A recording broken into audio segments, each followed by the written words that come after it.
So way back in Unit 1, we first looked at paraphrasing the essential parts of an argument. We looked at arguments in the wild and how to paraphrase the claim that the author is making and the evidence they're supplying in support of that claim. In Unit 2, we looked at argumentation techniques, among those rebuttal and refutation, and looked briefly at how to rebut and refute counterarguments. Unit 3 is all about refining the techniques from the first semester, and we're going to start Unit 3 by studying how to evaluate the strengths and weaknesses of arguments, and then how to effectively challenge weak arguments. So arguments are considered to be weak, flawed, bad, whatever adjective you want to use, when one or more of their parts don't make sense. In Unit 1, we learned that an argument was made of two essential parts: the claim, which is just any defensible idea, and the evidence, which is an idea that supports the claim. But there's actually a third essential part that every argument has, and this is called the assumption. The assumption is the usually unstated idea that makes the evidence support the claim. For instance, if I was to make this argument, that AP Lang is the best class to take because the skills apply to every other subject, my claim is that AP Lang is the best class to take. And the evidence I've supplied is that AP Lang teaches skills that apply to every other subject. But there's a third statement that is implied there. It's unstated. And it's the statement that's actually holding those two things together and making the claim connect to the evidence. And that is my assumption. The assumption here being that the best class to take is one that teaches skills that apply to every subject. An assumption acts as the logical glue that holds the claim and evidence together. It's always a broad, universal statement or general principle, broader or more general than the evidence, and the evidence is voiced as a specific application of that broader or general principle. And from that specific application of the broader principle, we can conclude the claim.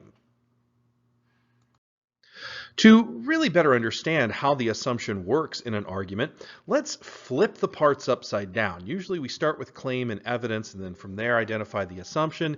Here let's flip it upside down. So if our assumption is that the best class to take is one that teaches skills that apply to every subject, that is my broad principle that I'm operating on.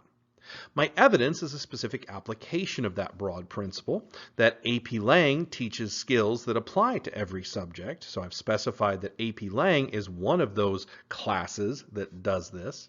And from that, I can conclude my claim that AP Lang is the best class to take. This structure, by the way, this kind of inverted structure from how we normally analyze arguments, is called a syllogism or syllogistic structure, which starts with a major premise, which is the big, broad principle that the whole argument operates on, a minor premise that is a specific application of the major premise, and then from those two statements we can draw a conclusion. So written in syllogistic form, my argument would be this: the best class to take is one that teaches skills that apply to every subject. AP Lang teaches skills that apply to every subject. Therefore, AP Lang is the best class to take. So why are we learning this? Why do we need to know about one, syllogistic structure, and two, how to identify assumptions? Well, weaknesses in arguments can only be found by examining the argument's essential parts, by examining the claim, evidence, and assumption separately. We cannot begin to challenge arguments we disagree with unless we know all three of these elements. Okay? Knowing these elements will inform us of precisely where the weakness lies within the argument, and it gives us a specific place to attack.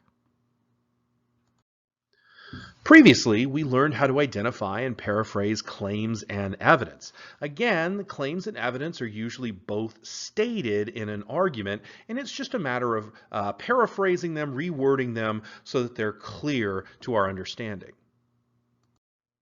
Now we need to learn how to identify and paraphrase assumptions. This is a little more difficult because assumptions are often unstated in written arguments. So we have to uncover them through logical inferencing. The best way to infer the assumption statement in an argument is to, 1, break down the claim and evidence statements into their essential terms, 2, find the terms that match, and 3, connect the unmatched terms into a universal idea.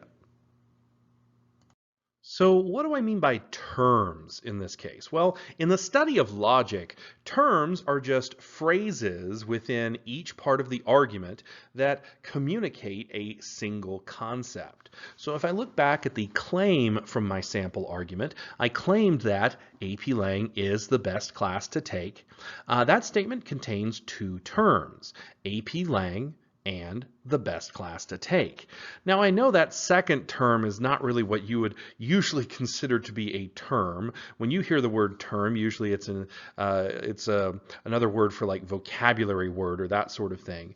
But in the study of logic, again, terms are just any phrase that communicates a single concept. So AP Lang, that is a noun phrase, it is a thing, and then the concept of the best class to take, again, another noun phrase, that's another distinct concept.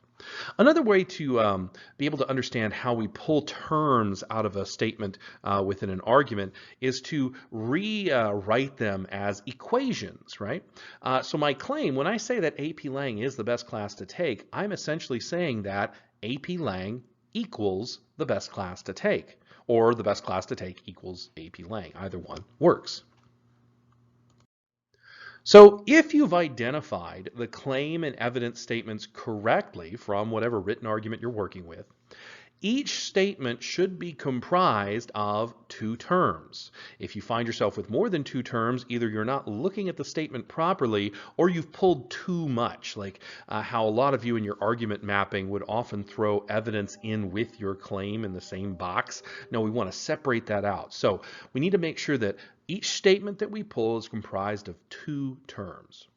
Now, one of those terms should match in both statements.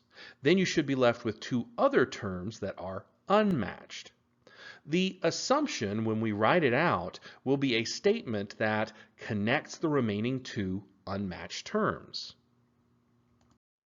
So let's take a look at an example. I'll take you through my whole thought process of voicing the assumption that I voiced from this sample argument. So going back to my AP Lang is the best class argument, I have my claim here. AP Lang is the best class to take. In other words, AP Lang equals the best class to take. And I've got two terms there. One is AP Lang on one side of the equation. The other term is the best class to take on the other side of my little equation. My evidence statement can be similarly broken down. AP Lang teaches skills that apply to every subject. In other words, AP Lang equals teaches skills that apply to every subject. Now here we've got a term in teaches skills that's actually a verb phrase, but again, that works fine. The idea of teaching skills that apply to every subject, that is a concept by itself. Okay, so again, I have two terms here, AP Lang, and then the other term teaches skills that apply to every subject. Now, looking at both of those statements, I see that I have a term that matches in both of them. In both my claim statement and my evidence statement, one of the terms is AP Lang, so that is my matching term. I also have two unmatched terms in the best class to take from my claim statement and teaches skills that apply to every subject in my evidence statement. In order to voice the assumption, I just need to connect those two unmatched terms together. So my assumption is going to be some kind of statement that means the best class to take equals teaches skills that apply to every subject. There's a lot of different ways that I could phrase this, but here is one sentence that connects those two terms. The best class to take is one that teaches skills that apply to every subject. So that's how I came up with my unvoiced assumption in that argument. Please pause the video at this time to complete practice activity part A, which asks you to identify the claim, evidence, and assumption statements in some simple arguments. Once you've finished part A, please unpause the video so that we can go over your responses together. Starting with number 1, let's look at these sample responses. Number 1 argued that due to its Wahhabi religious laws, Saudi Arabia is considered to be a theocracy. We have two different statements there. Due to its Wahhabi religious laws, that's our evidence. Of course, any time we have a statement in an argument that is not a complete thought, we need to think about it as a complete thought. So what our evidence is really saying is that Saudi Arabia has Wahhabi religious laws. So we always want to think about it in terms of a complete, simple sentence rather than just the incomplete thought that it is here. And then our claim is that Saudi Arabia is considered to be a theocracy. So if we look at the terms there, our claim is that Saudi Arabia equals theocracy, and our evidence is that Saudi Arabia equals Wahhabi religious laws, or having Wahhabi religious laws, something like that. So our assumption needs to connect those unmatched terms there. The matching term, Saudi Arabia, so we need to connect theocracy to Wahhabi religious laws. So theocracy equals Wahhabi religious laws. So one way to write our assumption would be this: having Wahhabi religious laws makes a nation a theocracy. Again, there's a lot of different ways that you could have phrased that, but as long as you are identifying one and the other, connecting the two unmatched terms together, again, there's a bunch of different ways that you could write this and still be correct. Moving on to number 2, baseball is a great sport because of all the strategy that goes into the game. So starting with our claim, baseball is a great sport, so baseball equals a great sport. Our evidence, baseball equals a lot of strategy. Now I had to really sort of rephrase that because, again, the statement in our evidence is a phrase. It's not a complete thought. It just says because of all the strategy that goes in the game. So I'm kind of teasing that out to the complete thought, which is saying that baseball has a lot of strategy that goes into the game. Okay, so there's my claim and evidence statements there. My matching term is baseball, of course, and I'm left with two unmatched terms. A great sport equals a lot of strategy. So here's how I might phrase that assumption. A great sport is one that requires a lot of strategy. Alternatively, I could have said that the greatness of a sport is measured by the amount of strategy that goes into it. That's just another way to phrase this. Okay, let's look at number 3. We ought to avoid the tollway this afternoon. The traffic will be so heavy. So that first statement, we ought to avoid the tollway this afternoon. That's our claim. We equals ought to, or excuse me, avoid the tollway this afternoon. And then our evidence is that second statement, traffic will be so heavy. So traffic equals so heavy or heavy. Though, there's no matching terms. So we run into a problem here with the way that we have interpreted what the terms of this argument are. So anytime that you're trying to identify an assumption and you don't have matching terms in your evidence and claim statements, that means you have to rephrase the statements so that you do. And that's perfectly fine. We can rephrase them. We can paraphrase all we want. We just have to make sure that we keep the same essential meanings of those statements. So since the argument here is about the tollway and what we should do with it and its status, we should make sure that the term tollway is in both of our statements. So I'm going to rewrite the claim and evidence here so that it features the term tollway. Our claim becomes the tollway ought to be avoided this afternoon, which I know that's in passive voice, but remember, we're not concerned with good style right now. We're just concerned with analyzing logic. So it's okay to use passive voice here to make it clear. So our claim is the tollway ought to be avoided this afternoon. Our evidence is that traffic on the tollway will be so heavy. Now, do these two rewritten statements communicate the same meaning? Yes, we've just merely rearranged the words. So now that we have matching terms, my claim is that tollway equals ought to be avoided, and my evidence is tollway equals traffic is so heavy. Now we just need to connect the two unmatched terms. Ought to be avoided equals traffic is so heavy, so we could write it like this. Any route where traffic is heavy ought to be avoided. Another helpful tool to infer assumptions is something called the Tolman model sentence. And the Tolman model sentence is something we've touched on very briefly last semester, and it goes something like this. because evidence statement, therefore claim statement, since assumption statement. Now, what's good about the Tolman model sentence is that it can sometimes help you hear what the assumption should be. Especially once you get really good at identifying assumptions, you won't have to do the whole breaking it down into equations and identifying matched terms. That's always a good technique to keep in mind. But when you get better and better at this, you'll be able to just kind of hear what that since assumption statement is supposed to be if you say the because and the therefore out loud. Looking back at our examples from the previous exercise, because Saudi Arabia has Wahhabi religious laws, therefore Saudi Arabia is considered a theocracy, since having Wahhabi religious laws makes a nation a theocracy. The next one, because baseball has a lot of strategy that goes into the game, therefore baseball is a great sport, since the greatness of a sport is measured by the amount of strategy that goes into it. And the third one, because the traffic on the tollway will be so heavy, therefore the tollway ought to be avoided this afternoon, since any route where traffic is heavy ought to be avoided. Go ahead and pause the video at this time to complete practice activity part B, which asks you to paraphrase the claim, evidence, and assumptions of some simple arguments using the Tolman model sentence.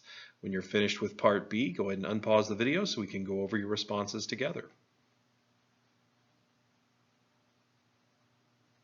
All right, looking at number one should read, because China's GDP grew more last quarter than any other major economy, therefore it is currently the world's fastest growing economy, since the growth of a nation's economy is measured by growth in GDP. Something like that. Again, the since statement, that unspoken assumption, you can phrase that a few different ways.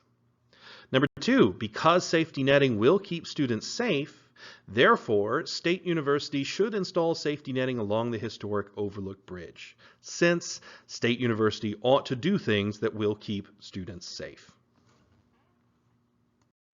Finally, the third one, because it was the first American work of literature to garner widespread critical acclaim abroad, therefore, The Scarlet Letter is the most important American novel, since the amount of acclaim abroad determines the importance of a novel.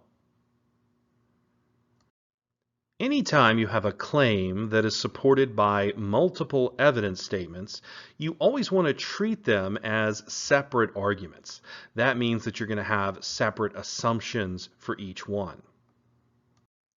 For instance, if I were working with this argument here, that the AMC Eagle wagon is one of the best cars on the road, it's ranked first in reliability according to Highways magazine, and leads all other crossover vehicles in resale value. If that were my argument, I want to break this down into two separate arguments before trying to identify its parts. So because I have two different evidence statements here that both support the same claim, I'm just going to break this down into two separate arguments that share the same claim, have different evidence statements, and therefore different assumptions that go along with it. So my first argument is that because the AMC Eagle wagon is ranked first in reliability according to Highways magazine, therefore the AMC Eagle wagon is one of the best cars on the road. Since being ranked first in reliability according to Highways magazine makes a vehicle one of the best cars on the road. So I've got my evidence because statement, my claim therefore statement, and my since statement identifies the assumption there. Here's the other argument. Because the AMC Eagle wagon leads all other crossover vehicles in resale value, therefore the AMC Eagle wagon is one of the best cars on the road, since leading all other crossover vehicles in resale value makes a vehicle one of the best cars on the road. Notice how the assumption of both of my argument 1 and argument 2 are very similar sounding, and that's what you're going to have anytime you encounter an argument with multiple evidence statements. And it's because you're connecting different evidence to the same claim each time. So that's why the assumptions sound kind of different. Please pause the video at this time to complete practice activity part C, which will ask you to do the same exercises as before, but with arguments featuring multiple evidence statements. Once again, when you finish with part C, unpause the video so we can go over your responses together. All right, number 1. We've got two different arguments in number one. Because Consolidated Widgets asked employees to work overtime without pay, therefore Consolidated Widgets broke the union agreement, since asking employees to work overtime without pay is a violation of that union agreement, or breaks that union agreement, if you want to keep the same verb. Now, the next argument there, because Consolidated Widgets reduced pensions to help pay for health insurance premiums, therefore Consolidated Widgets broke the union agreement, since reducing pensions to help pay for health insurance premiums is a violation of the union agreement. Number two actually contains three separate arguments, so we have to write out three separate statements here. First one, because the defendant was seen by two witnesses running out of the building after the shots were fired, therefore the defendant should be found guilty, since being seen by two witnesses running out of the building after the shots were fired is an indicator of guilt. The next argument, because the defendant was found by police to have blood on his shoes when he was arrested, therefore the defendant should be found guilty, since finding blood on one's shoes is an indicator of guilt. Lastly, because the defendant was discovered to have fingerprints on the murder weapon, therefore the defendant should be found guilty, since having fingerprints on the murder weapon is an indicator of guilt. To conclude this lesson, go ahead and complete Part D of the practice activity, which asks you to look back at what you read with Andrew Carnegie's The Gospel of Wealth and analyze some of the arguments he makes in that text.